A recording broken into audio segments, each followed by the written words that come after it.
Welcome to the hottest grappling show in Arizona. The Valley is home to an amazing grappling community. Join us as we roll through the top jiu-jitsu schools in the state. Our goal? To highlight incredible instructors, their academies, and their amazing journeys through life and jiu-jitsu. It's not the destination, it's the journey that counts. Welcome to Rollin Through the Valley.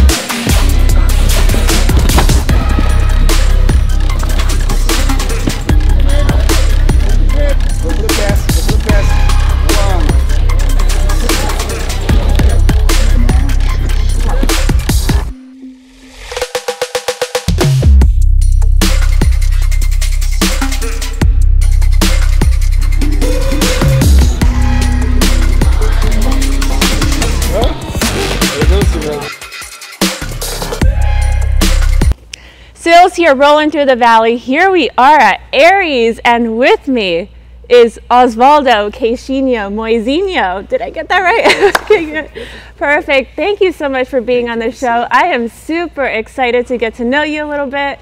So you take the lead here. Tell us a little bit about yourself. I know you are a very accomplished jiu-jitsu practitioner, so tell us a little bit about yourself and your accomplishments. All right. Like I said, my name is Osvaldo Moizinho. People know me as Queixinho. It's my nickname, Brazilian thing, right? Everyone in Brazil have a nickname. But yeah, I'm doing jiu-jitsu for 20 years. I represent ARES BJJ. I'm one of the co-founders of ARES, and I live in Goodyear, Arizona, and I have my academy here in Arizona, ARES BJJ Goodyear. Since my first week of jiu-jitsu, I already compete.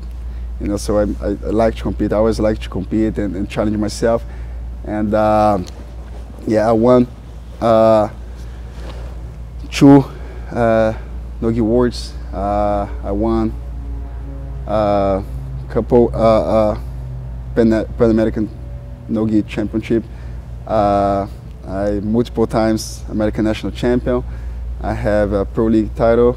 I have a lot of experience on the jiu-jitsu scenario, on the competition scenario.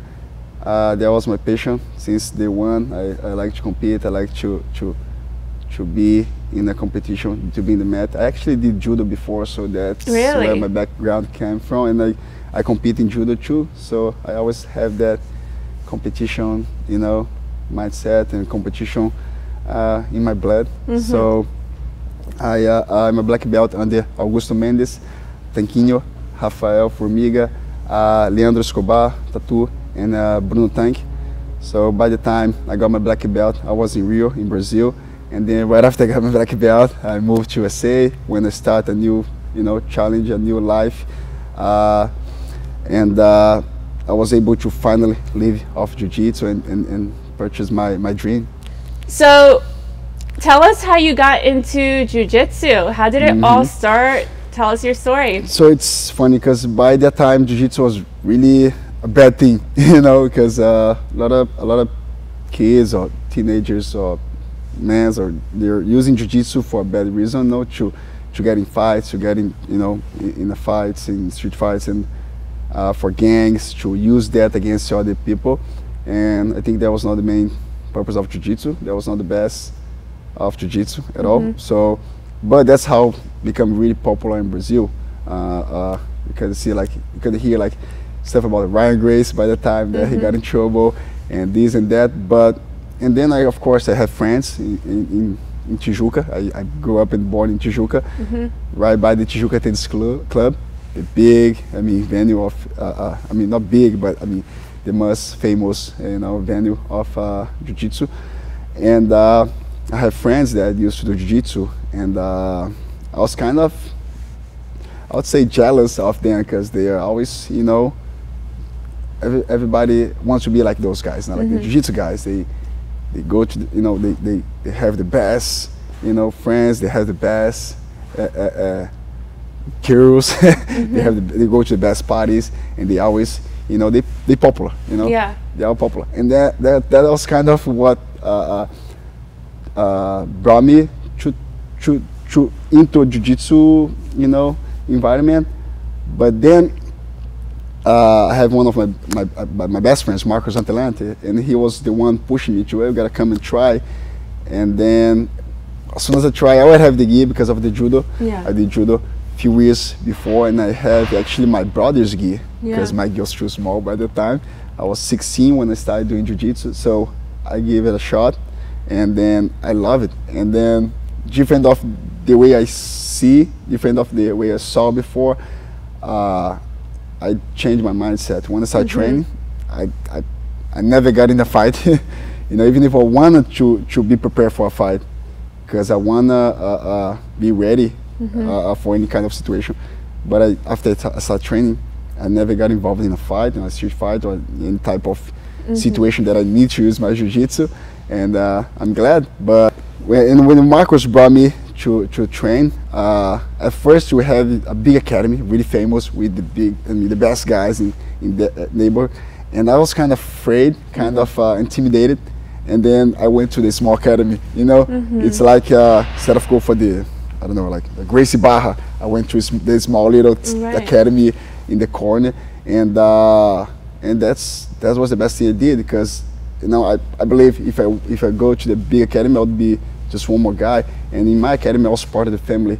I felt like the guys, they brought me into the team. I mean, to the team, and then I was, even if I was a white belt, I still feel like I was part of the group, you know. And that's something that I take for me even today, you know. Whenever people ask me today what's my goal when I'm doing jiu-jitsu, when I'm teaching, my goal is to make everyone here, every one of my students feel comfortable, feel like they belong to this place, feel like they're part of the group, you know. I don't like, you know, having cliques or having groups in my academy, so I want to make sure everyone, even the brand new white belt, he feels comfortable, he feels part of the family, part of the academy, and they feel comfortable overall, and they can train, they can have advantage and take the benefits of jiu-jitsu and learn. You know, that's the most important thing, in my opinion, spread jiu-jitsu for everyone.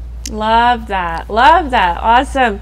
So tell us a little bit more about how you got into judo, because I didn't know that side of you, and that's interesting. So tell us a little bit about that. So like I said, jiu-jitsu was really have a bad fame by the time because of the street fights, and we used to call the pit boys. You know, the guys that fight in the streets, they were the pit boys. But anyways, I was in a small school when I was around 8 to 10 years old, and they started this program, this judo program. And jiu-jitsu, judo is really big in Brazil because it's an Olympic game, and we have a lot of, you know, well-known black belts, and it's something there. Did like judo get a bad rap? Like, how is judo in Brazil? It's really famous. It's good. Any Olympic game in Brazil, it's like people value that, you know. Like jiu-jitsu, it's not in the Olympic Games, so they don't care. Even if you are big in Brazil nowadays with jiu-jitsu, it's still like not an Olympic game. I think that kind of pushes us behind, but that's another topic. But judo was definitely something there, like in wrestling in USA, I believe. Like every kid, at some point, they're gonna do judo in the school or maybe in the club, in somewhere. And then I had a really bad behavior when I was a kid. I was a trouble kid. I went to therapy. We did a lot of stuff to try to, you know, get my behavior settled. And finally, in the martial arts, my parents, they find, you know, kind of the answer. You know, I have a lot of energy and not a lot of discipline, and judo get me to that point. And that's something that I try to apply on my school, you know, today. You know, a little bit of the discipline that I got from judo, and I feel like it helped me a lot, and it can help a lot of kids. Not just the exercise, but also the discipline, the respect. And even if you have that in jiu-jitsu now, I think that's not everywhere. You don't see that everywhere. In judo, every single judo academy, they have a lot of respect. You know, they have a lot of discipline, and I like that. That's how I like it. Of course, we here on the mats, you always try to have fun. You try to enjoy the time we're here, but I believe we have to have discipline, respect, you know, respect the elders, respect the higher ranks.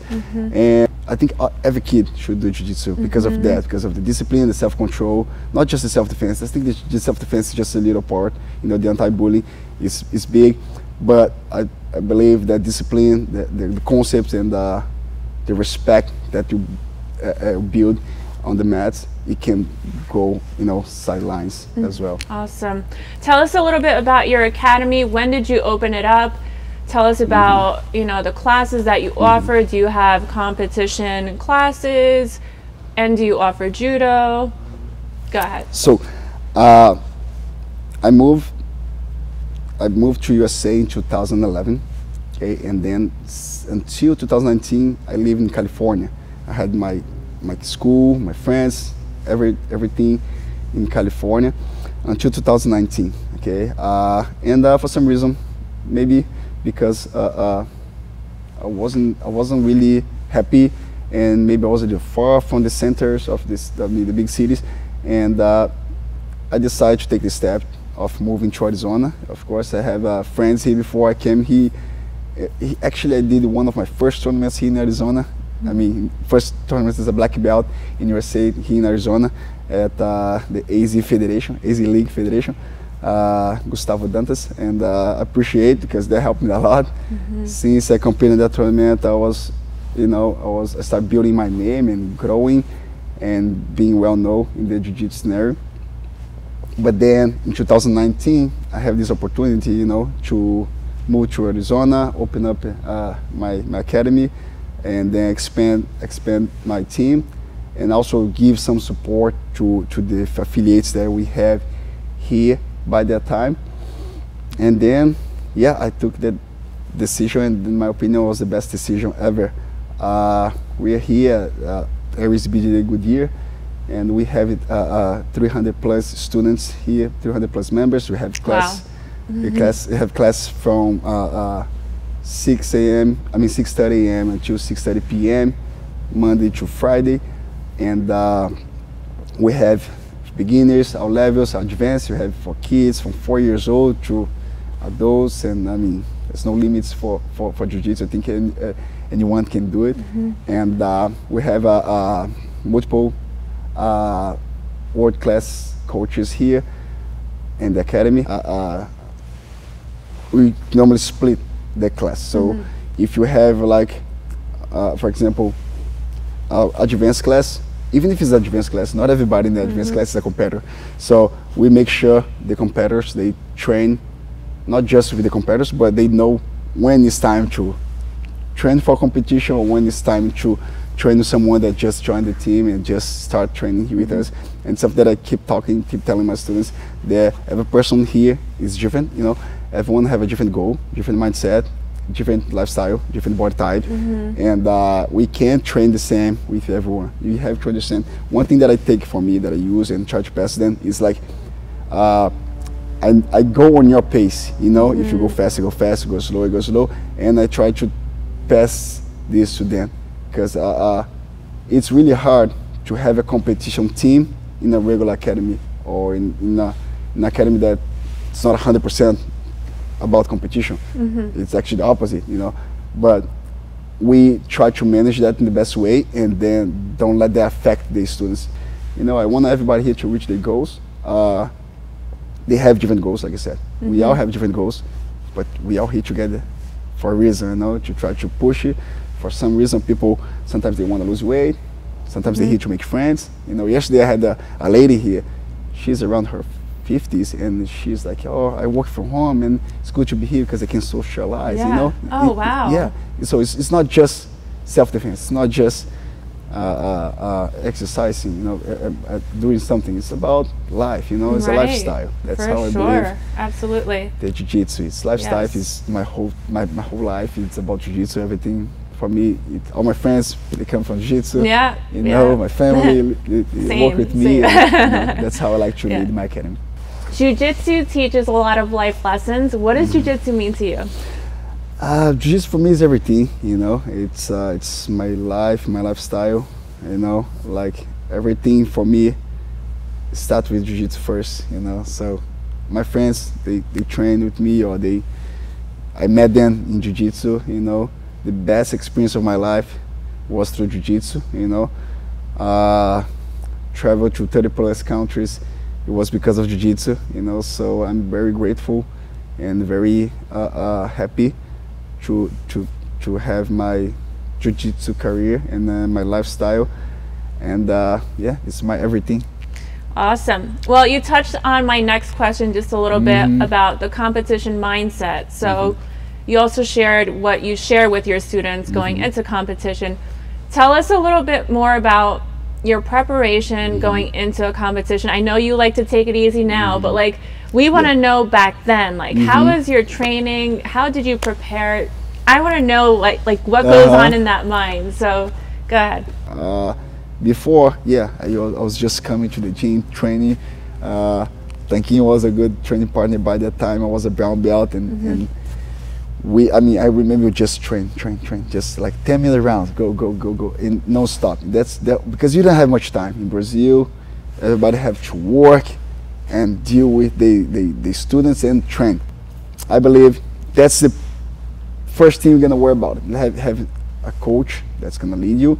Have a physical trainer, a nutritionist, and a mental coach. These four, I think it's important.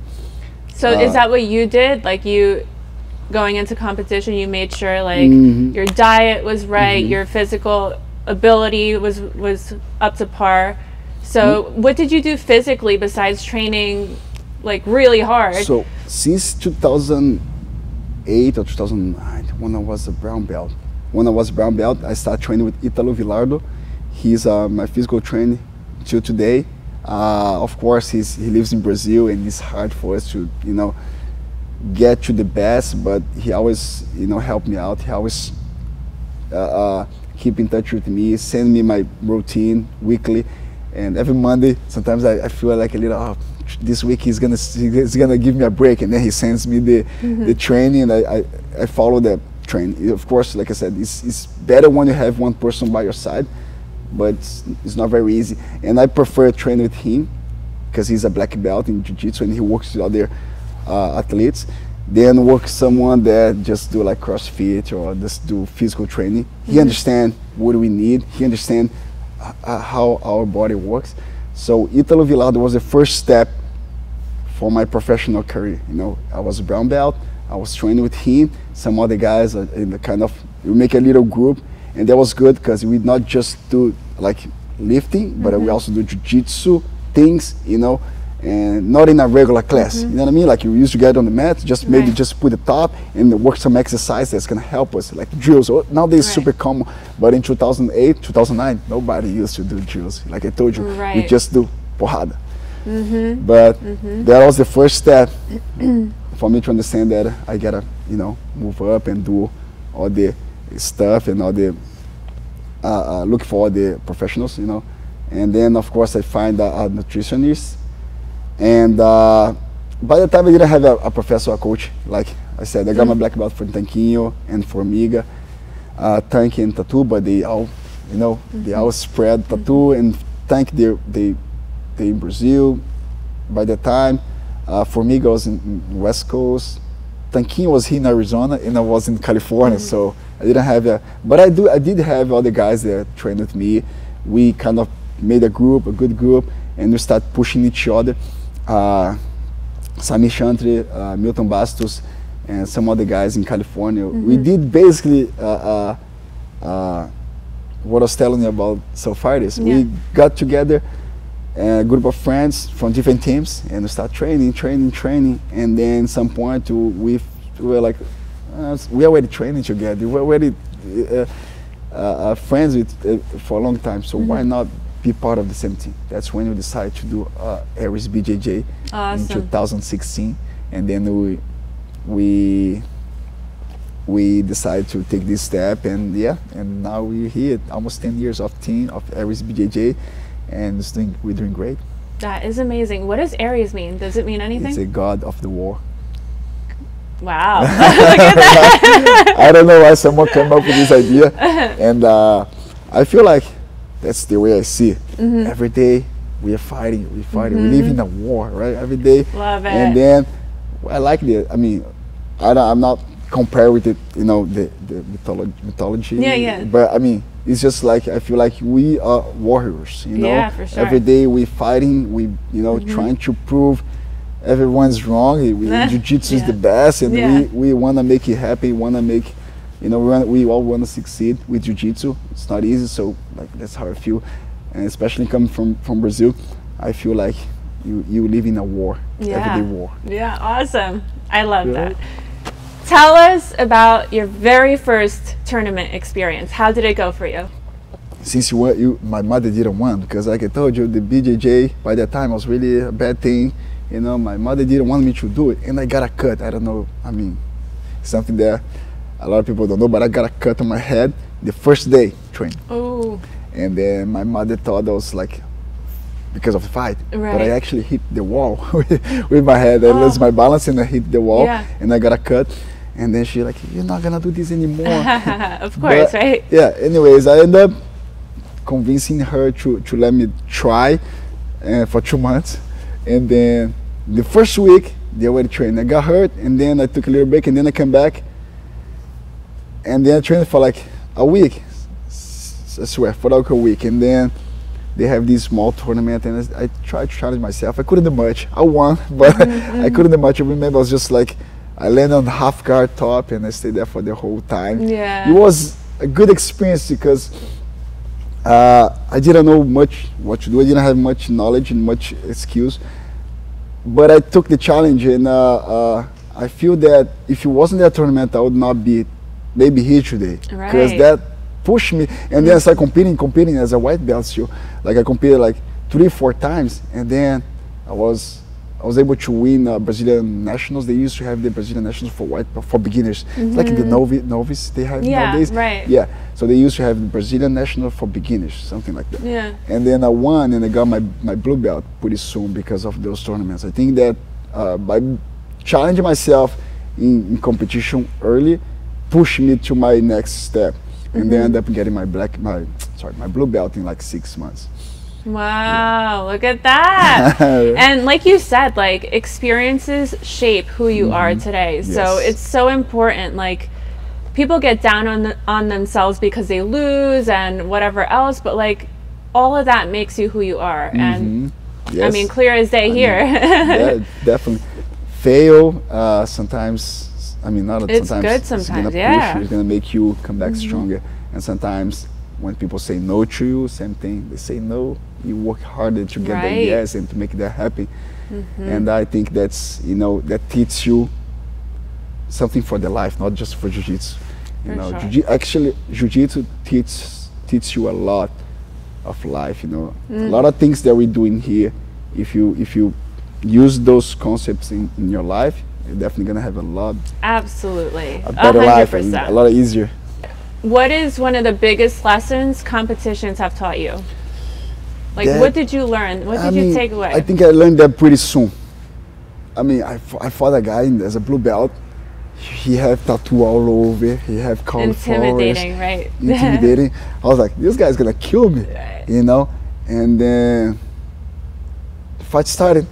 We shake hands. I grab the gi, and I'm like, he's not that strong. Yeah. He's not that good. He's not, so we judge. A lot of times we judge people from their face, but we don't know what's inside, So that's what the big lesson, And you can see that in a good way, in the bad way. Sometimes you see a bad guy, like bad, and you think like he's a monster, and he's not that good. And sometimes you see guys like a Mike Musumeci. He looks like a child. He's a killer. Oh, yes. He's a monster. Yes. So that's what I believe. That's what I think.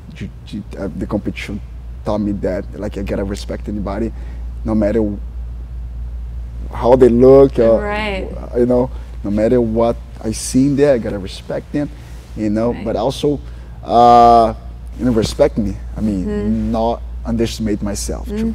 Tell us what advice, if you could go back in time, what advice would you give your younger self when you first started Jiu-Jitsu? I would definitely tell myself to take it seriously, go hard, and focus 100% in this. And later we can have fun.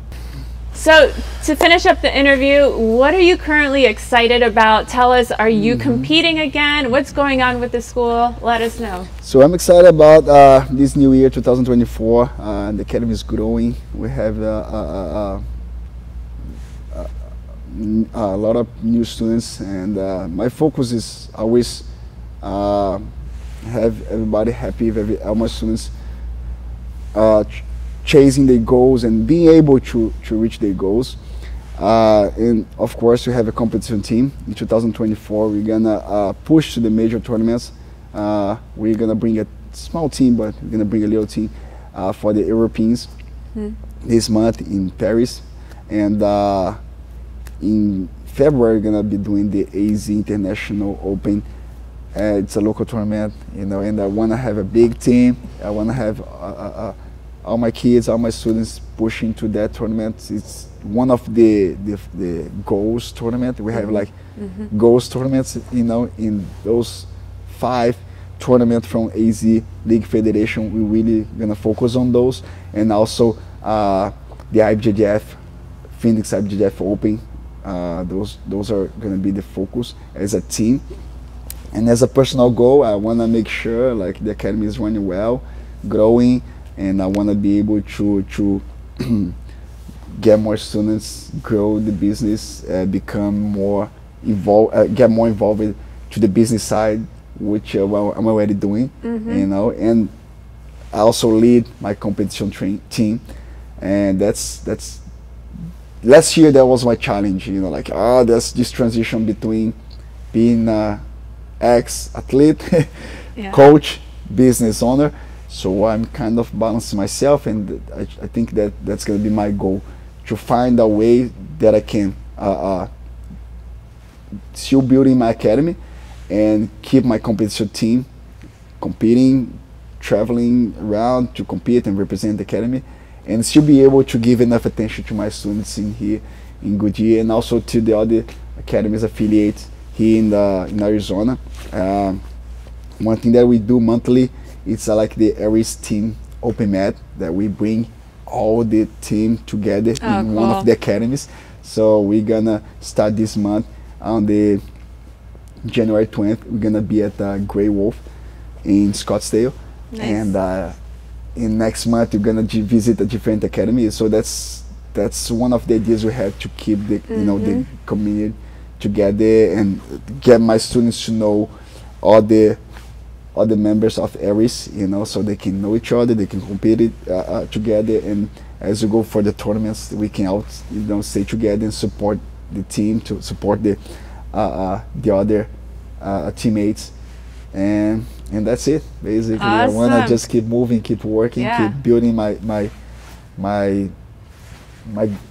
group, my empire, my awesome. Team, you know, and any chance we can see you competing, especially at the Arizona Jiu-Jitsu League? Yes, I want to have some goals tournament this week for myself that I don't think it's gonna affect my coaching side. I'm not sure about this first one because I'm gonna be in Europe for a couple of weeks, but definitely.